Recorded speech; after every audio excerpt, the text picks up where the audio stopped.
होली है। जी, जी। और बुरा न मानो होली है तो और 4 चाँद लग जाते हैं। लोग बहुत प्रसन्न दिखाई देते हैं और जैसे कल और आज एक ही दिन में मनुष्य का मानसिक परिवर्तन बहुत ही अनुपम देखने में आता है। जी।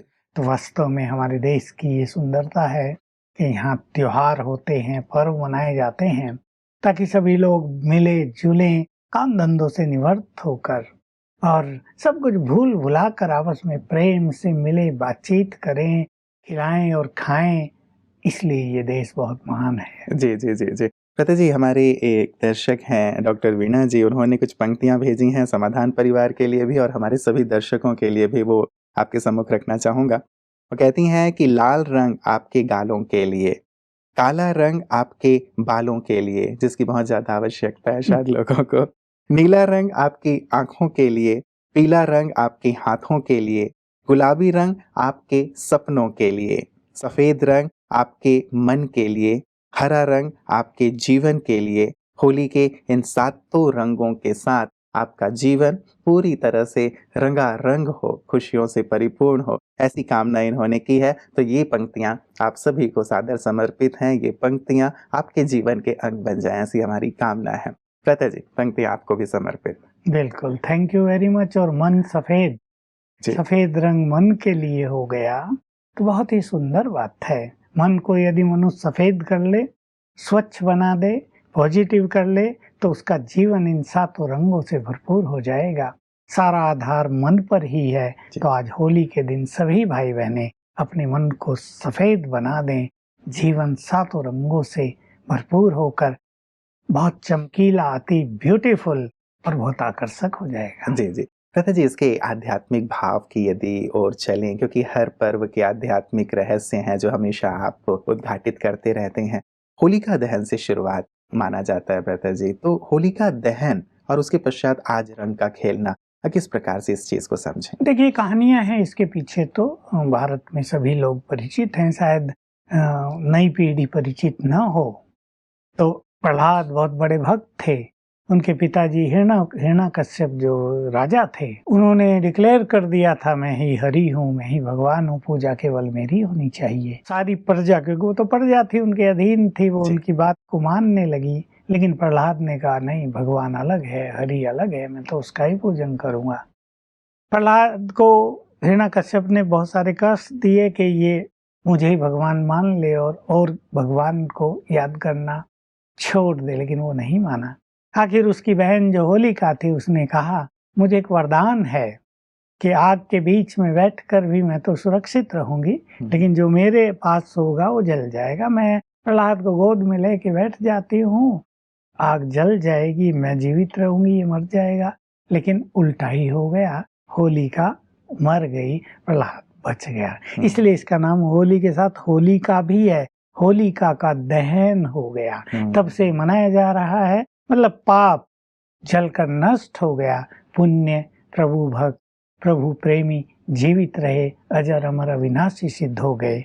बस तब से ये एक कहानी के साथ शुरुआत हो गई। जी, जी, जी, जी। तो ये होलिका दहन में लता जी, मतलब ये कहा जाए कि बुराइयों का अंत हो जाता है और अच्छाई की हमेशा जीत होती है। इसके साथ लता जी, ये चीज़ जो कही जाती है, जैसे आपने कहा हिरण्यकश्यप जी हमेशा अपने आप को मतलब प्रभु ही कहा करते थे कि मैं ही भगवान हूँ। आज के परिप्रेक्ष्य में यदि देखा जाए तो भी बहुत सारे लोग आज यही कहते हैं शिवोहम, शिवोहम, कि मैं ही परमात्मा हूँ, मैं ही शिव हूँ।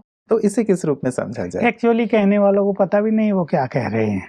फिर उनसे पूछे कि वो जो महादेव जी कैलाश पर्वत पर बैठे वो कौन है? जिस निराकार की प्रतिमा है, जिसको सर्वोच्च मानते हैं, जो ब्रह्मा विष्णु शंकर के भी रचयिता हैं, वो कौन है? अहम ब्रह्मस्मि शिवोहम। ये तो वास्तव में बहुत ही गलत मान्यताएं हैं।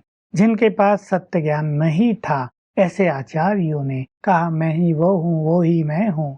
इसने अंधकार व्याप्त कर दिया। कौन किसको याद करे, कौन किससे योग युक्त हो, कौन किसको कह रहा है तुम परम पिता हो, तुम मात पिता हो, तुम ही मेरे सर्वस्व हो, कौन ऊपर की ओर इशारा कर रहा है? तो अगर मनुष्य विवेकपूर्ण होकर विचार करे तो ये मान्यता पूरी तरह से गलत है, अंधश्रद्धा पर आधारित है। अपने को शिव कहना, अपने को ब्रह्म मान लेना, हम उसके ही स्वरूप हैं, ये एब्सोल्युटली रॉन्ग, मतलब 0% पर है ये बात। इसलिए भगवान ने आकर कहा कि ऐसे लोगों का मैं संहार करने आता हूँ। और मुझे तो ऐसा ही लगता है कि जैसे नरसिंह अवतार लिया हिरण्यकश्यप का संहार करने के लिए, ऐसों का संहार करने के लिए भी भगवान को नरसिंह रूप धारण करना ही पड़ेगा। जी जी जी जी, मतलब स्वयं को परमात्मा घोषित नहीं किया जाना नहीं चाहिए। किया जा सकता, बहुत बड़ा पाप, बहुत बड़ी ग्लानि हो गई। जी जी जी, क्या ऐसा नहीं है कि परमात्मा चूंकि अदृश्य हैं, वो दिखाई नहीं देते, तो जो शायद कुछ ज्ञान में, योग में या साधना में आगे दिखाई देते हैं, उन्हें ही लोग फिर भगवान का रूप मान लेते देखिए, हैं? वो महान आत्माएं हो सकती हैं, वो बहुत अच्छे हो सकते हैं, अच्छे तपस्वी योगी हो सकते हैं, जी पर भगवान नहीं। और मैं समझता हूँ वो अपने को इस स्वरूप में स्वीकार भी नहीं करेंगे। जी। जैसे मान लो साईं बाबा है, जब वो थे, उन्होंने कभी न ऐसा कहीं दिखाया कि मैं वो हूँ और मैं इतना महान हूँ, या मेरे पास बहुत सिद्धियां हैं, मैं सब कुछ कर सकता हूँ। बहुत सिंपली उन्होंने अपना जीवन व्यतीत किया। भक्ति ये सब शुरू कर देते हैं। जी जी जी जी, प्रहलाद अर्थात अच्छाई, उसे भी आज तकलीफ बहुत ज्यादा होती है भ्राता जी। जैसे उनके पिताजी ने उन्हें ऊपर से फेंकवा दिया या तेल में डलवा दिया, आदि आदि बहुत सारे कष्ट दिए कि नहीं तो मुझे स्वीकार करो ही। तो कलयुग में ये देखा जाता है आज के दौर में कि अच्छाई को बहुत सहन करना पड़ता है। बिल्कुल यही सत्य है, क्योंकि बुराई का ही प्रकोप है। समझो, राज्य ही बुराई कर रही है। कलयुग के अंत में अच्छाइयों का राज्य होता नहीं, वो सतयुग में था तो बुराई नहीं थी। यहाँ बुराइयों का साम्राज्य है, इसलिए अच्छाइयाँ कष्ट पाती हैं। और विशेष रूप से प्रभु मार्ग पे चलने वाले लोग अति कष्ट पाते हैं। हमारे यहाँ आने वालों के साथ तो लाखों घटनाएं हैं। ये युवक, कन्याएं, माताएं, कहीं कहीं भाई भी दूसरों के द्वारा प्रताड़ित किए जाते हैं।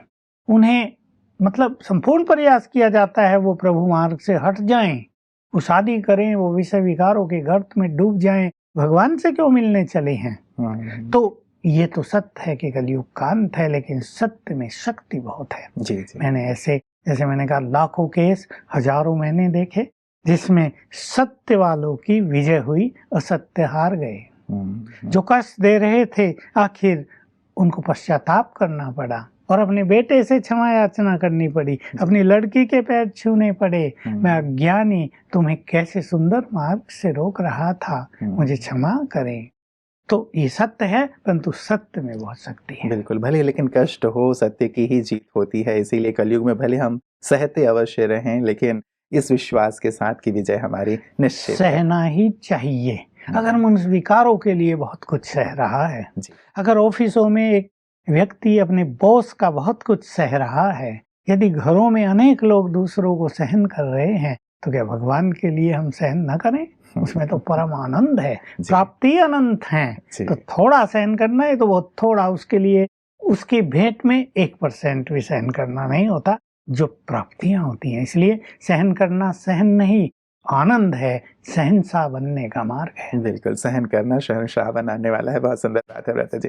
होलिका दहन में हम बहुत सारी चीजें जलाते हैं, चाहे वो आग हो, मतलब कंडा हो, लकड़ियां हो, पुरानी चीजें हो, जो भी पुरानी चीजें दिखती हैं सब उठा के उसमें दग्ध कर दिया जाता है, जला दिया जाता है।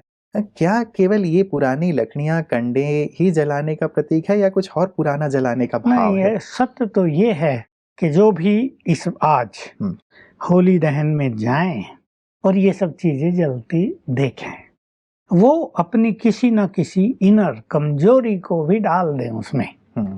सच्ची होली तो यही होगी कि देख ले मेरे अंदर ये कमजोरी है, भाई मुझे क्रोध बहुत आता है, मेरा ये संस्कार मुझे बहुत कष्ट देता है, दूसरों को भी देता है, बुरी बोलने की मेरी आदत हमारे घर के माहौल को कड़वा कर देती है, या मेरा अहम मुझे सबसे दूर ले जाता है, मैं अपने को बहुत बड़ा समझता हूँ पर लोग मुझे छोटा समझते हैं। किसी एक बुराई का दहन कर दें आज तो बहुत अच्छा होगा। जी जी जी जी, इससे जीवन निखर जाएगा। होली का और क्या आध्यात्मिक भाव है भ्राता जी? होली बड़ा शब्द सुंदर सा लगता है, कुछ गहरे भाव इसने लिए हुए। देखिए, यही होली इंग्लिश का शब्द तो पवित्रता का प्रतीक है, और एक होली है कि जो चीज हो गई होली उसको भूल जाओ, और एक ये त्योहार है होली। तो तीन तो इसके मीनिंग हैं ही।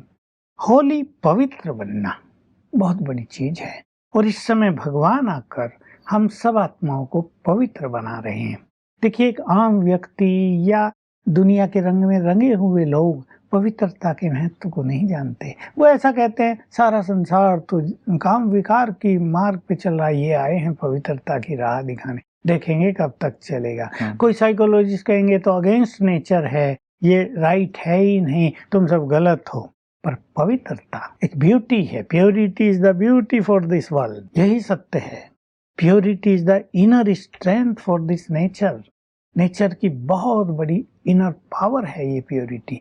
प्योरिटी के वाइब्रेशन से ही संसार में चरित्र रहता है। अभी मैं उन लोगों से पूछा करता हूँ जो है पवित्रता को मान्यता प्रदान करते हैं, उनकी लड़की और लड़कियां कुछ गड़बड़ कर रहे हैं तो वो उन्हें क्यों स्वीकार नहीं करते, क्यों उनके विरुद्ध हो जाते हैं, क्यों उन्हें घर से निकाल देते हैं। अगर यही है तो उन्हें करने दो ना। तो देखिए, चरित्र का मार्ग दिखाने वाली है ही प्योरिटी। तो आज की होली के दिन हम स्वयं को होली बनाने का संकल्प करें। भगवान का यह आदेश है, be holy and be Rajyogi. Holy बनो, पवित्र बनो, इन मनोविकारों को जीतो। तुम्हारा मूल स्वरूप ही पवित्रता है, तो तुम्हारा जीवन कुछ और हो जाएगा। तुम्हारी प्योरिटी का प्रकाश संसार के अंधकार को दूर करेगा। तुम्हारी प्योरिटी की श्रेष्ठ किरणें इस संसार से माया के जर्म्स को नष्ट करेंगी। तुम्हारी प्योरिटी की पावर अनेक दुखी और अशांत आत्माओं के दुख परेशानियों को समाप्त करेगी। तो एक अर्थ इसका है सुंदर होली, पवित्र बनना जी। तो आज सभी इस अर्थ को भी याद करें कि हम सब पवित्र मूल रूप में आत्मा पवित्र है और हमें पवित्र बनना ही है, क्योंकि एक दिन वो आने वाला है इस सृष्टि पर। संसार की हर आत्मा पवित्र बनने की इच्छुक होगी, विकारों से उनको वैराग हो जाएगा और इस धरा पर प्योरिटी का एक रिवॉल्यूशन हो जाएगा। तब ये संसार पुनः स्वर्ग बनेगा जी। और बहुत इम्पोर्टेंट चीज, इससे भी इम्पोर्टेंट जो आज के परिप्रेक्ष्य में दिखाई देती है, होली जो हो गया जी, जी। तो आज के दिन, कल परसों, 1 साल पहले, 2 साल पहले कोई कड़वाहट हो गई थी, संबंधों में कुछ हो गया था, होली हो गई। अभी उसको भूल जाना है, भूल के एक नए जीवन की शुरुआत करनी है। मैं उन स्त्री पुरुष साथियों से, एक दूसरे के साथी है ना स्त्री पुरुष, कहना चाहूंगा कि आज के दिन आपके संबंध में यदि कोई भी कड़वाहट है, उसे पास्ट करके, उसे फॉरगेट करके, एक दूसरे को फॉरगिव करके एक नए सुंदर संबंध की शुरुआत करो। झुके, कोई एक झुके तो दूसरा आपे झुक जाएगा। अब दोनों ही नहीं झुकना चाहते, दोनों ही तन के खड़े हैं, एक झुके दूसरा आपे ही झुक जाएगा। तो होली पास्ट हो गई, इसके लिए हम यही कहेंगे कि भूल जाएं उसे और नई शुरुआत करें। साइंटिस्ट ये कहते हैं बेहतर जी कि व्यक्ति 80% आज के दौर में भी अपने पास्ट में ही रहता है और 15% फ्यूचर में रहता है, केवल 5% ही अपने प्रेजेंट में रहता है। तो ये जो पास्ट का 80% का बोझ है, उसे लेके चलना एक स्वाभाविक सा एक नेचर हो गया है। क्या इतना कठिन है इस पास्ट को भूलना और सहज कैसे हो सकता है? हाँ, बहुत ही जबरदस्त आंकड़े हैं ये। 80% इफेक्ट ऑफ द पास्ट। अभी जो 5% वर्तमान का बचता है, उसमें तो मनुष्य की सारी क्रिएटिव एनर्जी नष्ट ही हो गई। 5% इज नथिंग। फ्यूचर की चिंताओं को 5% पे ले आए और जो पास्ट का इफेक्ट है, अब ये देखिए 5 से 10 प्लस हो गए, 15 हो गई वर्तमान की। अब जो पास्ट की है उसको मिनिमाइज करते करते 25 पर ले चले तो 65, 55 ये बच गई तो 70 हो गई। तो 70% हम वर्तमान में रहना सीखें, एंजॉय करेंगे हम वर्तमान को, क्योंकि पास्ट में यदि हम बहुत रह रहे हैं तो वर्तमान की हमारी क्रिएटिव एनर्जी पर उसका बुरा असर आ रहा है। और वर्तमान ही तो सब कुछ है। एक इंजीनियर कंप्यूटर के साथ सॉफ्टवेयर इंजीनियर है, वो काम कर रहा है, लेकिन पास्ट का बुरा इंप्रेशन उसकी मन बुद्धि पे छाया हुआ है। 5% उसकी एनर्जी काम कर रही है, तो वो क्या करेगा? बिल्कुल। और यदि यही 70%, 80% करने लगे तो कितने बड़े बड़े काम वो कर जाएगा एक दिन में ही। तो लेकिन ये आपने ठीक पूछा, पास्ट को भुलाना सहज तो नहीं है, पर भुलाना अवश्य है। इसके लिए मनुष्य को स्पिरिचुअल पावर चाहिए। देखिए, कुछ और हम प्रिंट करेंगे मानस पटल पे तो पास्ट के प्रिंट आपे डिलीट हो जाएंगे। एक तो पास्ट को हमें हल्का करना है। मैं थोड़े में बताता हूँ, क्योंकि आज का प्रश्न ये नहीं है, आज का संदर्भ ये नहीं है। इस पे फिर कभी चर्चा करेंगे। एक तो पास्ट को लाइट करें, जो हो गया जी, पूरा जी। हो गया ना, we can not change our past, forget it, हो गया पूरा हो गया। अपने को रोज ऐसे संकल्प देने लगे, अरे यार ये पूरा हो गया, अभी छोड़ो ना, वर्तमान में हमें अपनी एनर्जी को यूज करना, इससे ही बहुत अच्छा होगा। और फिर ये अपने बहुत सुंदर पास्ट को याद कर ले, सुंदर भी तो रही होंगी कुछ घटनाएं, और जो अध्यात्म के मार्ग पे चल रहे वो सतयुग के पास्ट को याद कर ले, तो ये वर्तमान का पास्ट ढीला फीका लगने लगेगा, और लगेगा तुम ऐसे ही छोटी छोटी बातों से भारी हो रहे, दे आर नथिंग, उनमें कुछ है ही नहीं, दम ही नहीं है, चलो खुश हो जाओ, वर्तमान में आ जाओ बस।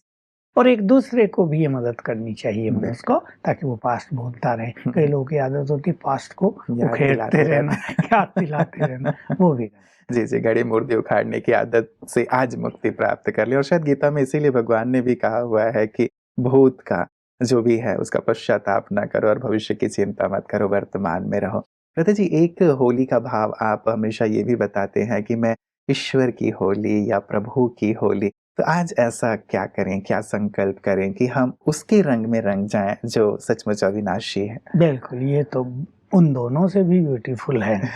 अगर हम प्रभु के हो जाएं, रंग तो आज एक दूसरे पर लोग कल डालेंगे ही, लेकिन अगर हम प्रभु के हो जाएं, उसके रंग में रंग जाएं, उसके प्यार में खो जाएं, तो पास्ट भी भूल जाएगा और वर्तमान होली भी बन जाएंगे और बहुत ब्यूटीफुल हो जाएगा हमारा वर्तमान। तो हम अपने को ज्ञान प्राप्त कराएं जो हमारे ईश्वरीय विश्वविद्यालय में दिया जाता है, और प्रभु प्रेम में मग्न होने की प्रैक्टिस करें, जिसको योग कहते हैं। अपने को प्रभु को अर्पित कर दें ताकि वो अपने सारे रंग हम पर चढ़ा दे और हम उसके साथ रहने लगे। राजयोग का एक अर्थ ये भी है कि हम परमात्मा के साथ रहने लगते हैं मन और बुद्धि से। कॉन्शियसनेस हमारी इतनी हायर हो जाती है कि हम उसके साथ रहने लगते हैं, तो उसके सारे रंग हम में समाने लगते हैं। तो आज के दिन हम उसके रंग में भी रंगने का, उसके हो जाने का एक सुंदर संकल्प करें। और मैं ये बात कहूँगा कि मनुष्य के होकर तो हमने देख लिया क्या क्या हुआ, अब जरा परमात्मा के हो जाएं और देखें कितना आनंद है इसमें। जी जी जी, ये सहज कैसे हो पाता है जी? एक होता है जब हम सोचते हैं कि हम प्रभु के हो लें, तो हमें हमारे ध्यान में वो आता है कि शायद हम घर बार छोड़ के एक गेरुआ वस्त्र धारण करके, कमंडल धारण करके चल पड़े, जैसे भक्त लोग चल पड़े थे। तो ये प्रभु का होना है या घर गृहस्थ में रहते हुए भी उसके हुए जा सकते हैं? एक्चुअली कई ऐसा संन्यास लेके भी प्रभु के नहीं हो पाते। फिर कोई धन के पीछे लग जाता है, कोई किसी काम के पीछे, कोई तंत्र मंत्र में उलझ के रह जाता है। जी जी, ये तो एक मानसिक स्थिति है, ये तो एक बौद्धिक संबंध है, उससे एक सूक्ष्म नाता है। हम हैं ही उसके, वो हमारा परम पिता, माता पिता, हम उसके बच्चे। बस इस नाते को स्वीकार करके उससे योग युक्त होंगे, हम घर में रहें, अपना कामकाज करें। जी जी जी, मतलब इसको करने से ही हमारा जीवन और भी सुंदर रंगीन हो जाएगा, या फिर ये सुंदर सुख शांति के कलर हमारे जीवन में आ जाएंगे। प्रथा जी, ये रही एक सुंदर सी कलर की बात, लेकिन जब कई लोग कुछ गलत प्रकार के कलर्स यूज करते हैं, बाहरी कलर्स, कुछ फास्ट कलर्स यूज करते हैं, कोई कीचड़ से ही लोगों को डाल देते हैं उसमें या ऐसा करते हैं, तो लोगों को ये पसंद नहीं आता और इसीलिए कई लोग इस पर्व से कतराते हैं, अपने आप को घर में ही कैद कर लेते हैं। तो कैसे मनाया जाए फिर इस पर्व को? इसलिए इसको शायद शूद्रों का त्योहार मान लिया गया है। चार जो हमारे मुख्य त्योहार हैं उनको अलग अलग वर्णों का त्योहार लोग मानते हैं, तो इसको शूद्रों का मान लिया, क्योंकि कई लोग इसको जब शुरू हुआ होगा ये तो बड़ा रॉयल रूप से रहा होगा, गुलाल लगा देना, थोड़ा रंग फेंक देना, पिचकारी होती थी, एक प्यार की निशानी, बहुत ज्यादा प्रेम छलका देना एक दूसरे के ऊपर। लेकिन धीरे धीरे ये जरा इसका विकृत रूप हो गया, हर चीज का विकृत रूप हो गया है, तो ये तो त्याज्य है, इसकी जरूरत नहीं है, हम इसको पुनः रॉयल रूप दें। मैं सभी से ये प्रार्थना करूंगा कि इस रंग को पुनः रॉयल रूप दें। पिचकारी आती है अच्छी एक एक डालें, आराम से, आंखों पे नहीं, कपड़ों पे डालें, गले मिले प्यार दर्शाएं एक दूसरे को, एक दूसरे के घर में जाएं, ऐसे ही प्यार से एक दूसरे पे हल्का रंग या गुलाल डालें। जो रंग की बात आप कर रहे हैं कि रंग तो ऐसा लगाया जाना चाहिए जो उतरे ही ना, और इसीलिए वो शायद ऐसे रंग यूज करते हैं जो नहीं उतरता।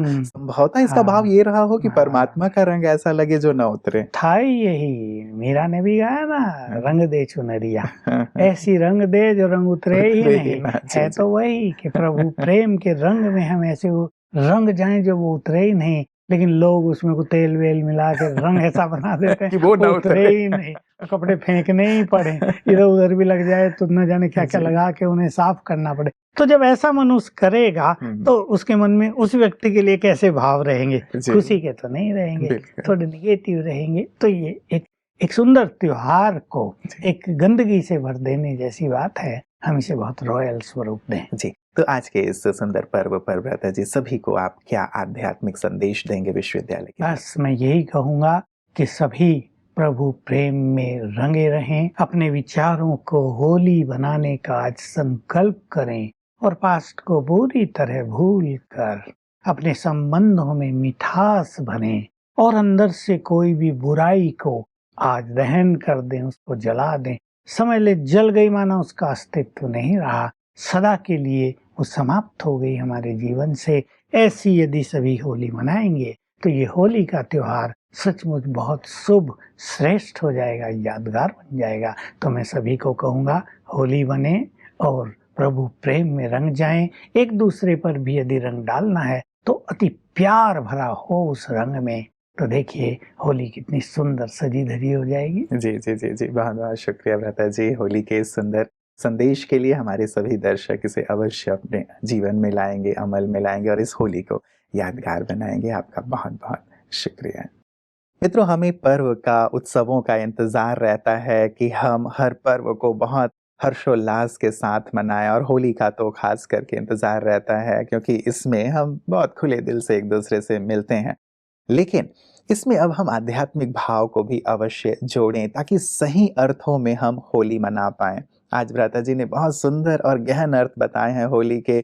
होली अर्थात पास्ट इज पास्ट, या होली अर्थात हम अपने मन को, जीवन को पवित्र बनाएं। और सबसे खूबसूरत बात, होली अर्थात मैं परमात्मा की होली, ईश्वर की होली, यदि उसके रंग में रंग जाएं तो जीवन सचमुच कितना आनंद से परिपूर्ण हो जाएगा। इसीलिए किसी कवि ने कहा है ना, लाली देखन मैं गई, मैं भी हो गई लाल। शायद इस होली की ही बात रही हो कि मैं रंग देखने गया और मैं भी सराबोर होके आ गया। न केवल तन लेकिन मन भी उसके आनंद में, उसके प्रेम में डूब गया। तो क्यों ना इस होली में हम भी उस एक के रंग में डूबें और सच्चे अर्थों में होली मनाएं। नमस्कार। और दृढ़ मनोबल से कर दे तू पल भर में मुश्किलें आसान, कथनी समकरनी के पावन जल से स्वर्ग बन जाएगा सारा ये जहान, सारा ये जहान कहता है ये समाधान समाधान।